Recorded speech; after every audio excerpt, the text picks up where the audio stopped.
Once upon a time, in a land far, far away, there was a group of ants living in harmony. In one of the ant hills, there was an old retired ant called Antenno. Before he retired, he worked as a soldier ant, and now he used to walk over the anthill with his walking stick. One day, he spotted two little termites far away in the desert, and he decided to go and investigate who they were. "Hey, you, stop! Didn't you read that sign over there?" shouted Antenno. "What sign?" asked Terra and Vera. "That sign behind you which say, 'No trespassing.' You're entering in the anthill kingdom." "What? We are not able to see, we are blind. So how are we supposed to read that?" "Whatever. What are you doing here?" "We are looking for some warm place to stay, because we have lost our family. One anteater ate all of us. We are the only survivors." Wow.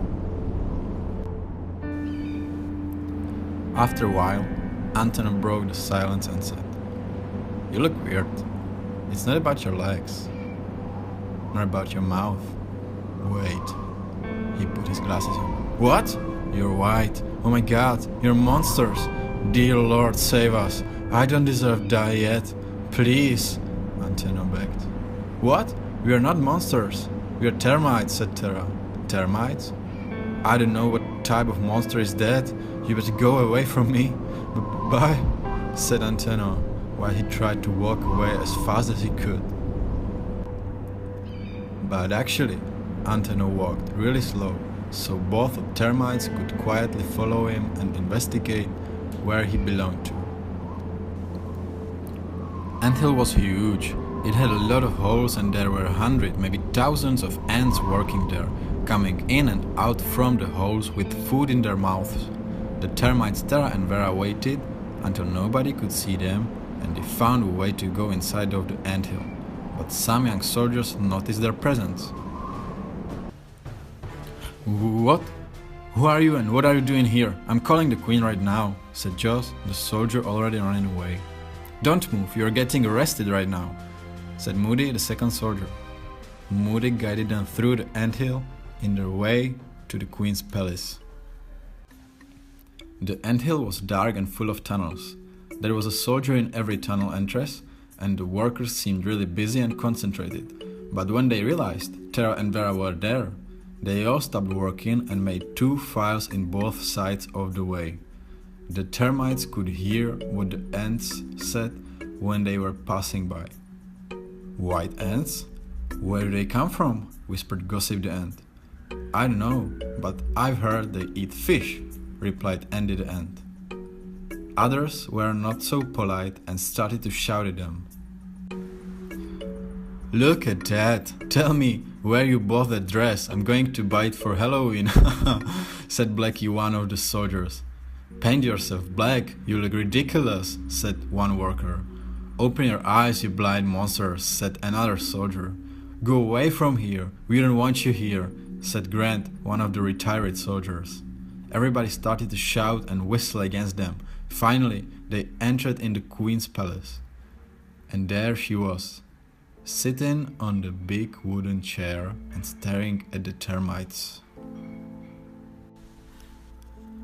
"Aha, there are you. It seems like we have visitors today," said the queen. "Indeed, my queen. These intruders were discovered before they could harm our dear anthill," replied Moody. But Terra tried to explain herself. "We just wanted to—" "Shut up! You have no right to talk now. You both will be punished now for entering our house without permission," said the queen. "Punish? What kind of punishment?" asked Vera. "We just want to be your friends. We lost our families, and we don't have a place to live. We brought our typical dishes for you and some presents," she said with a shy smile.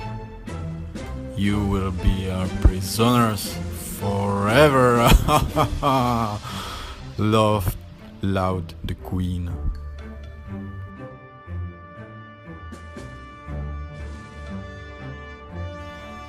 Then Vera and Tara were taken to the prison.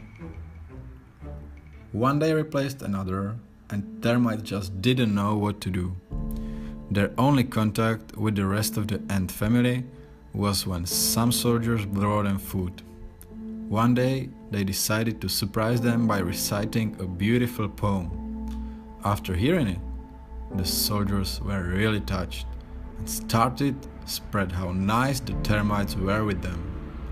By this time, more and more ants wanted to visit Tara and Vera.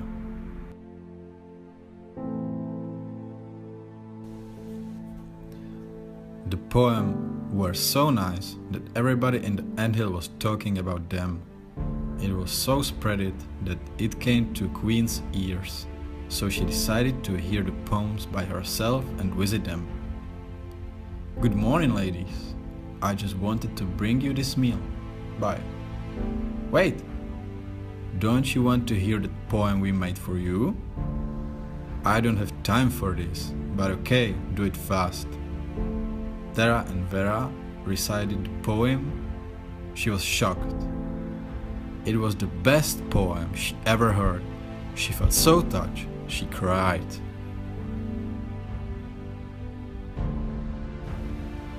Some days passed, and the queen just couldn't stop thinking about the poem. She ordered Tara and Vera to come and visit her. From now on, you both are free. Tara and Vera looked shocked at each other. And I want to suggest you to work for us as my royal poets.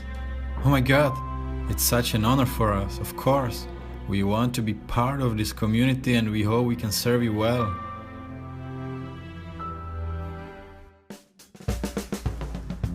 They all celebrated a big party in which they danced all night long, prepared very famous dishes such as snail meat with potatoes and sunflower seed with grass sauce, and told each other a lot of great stories while they were spending the amazing time together.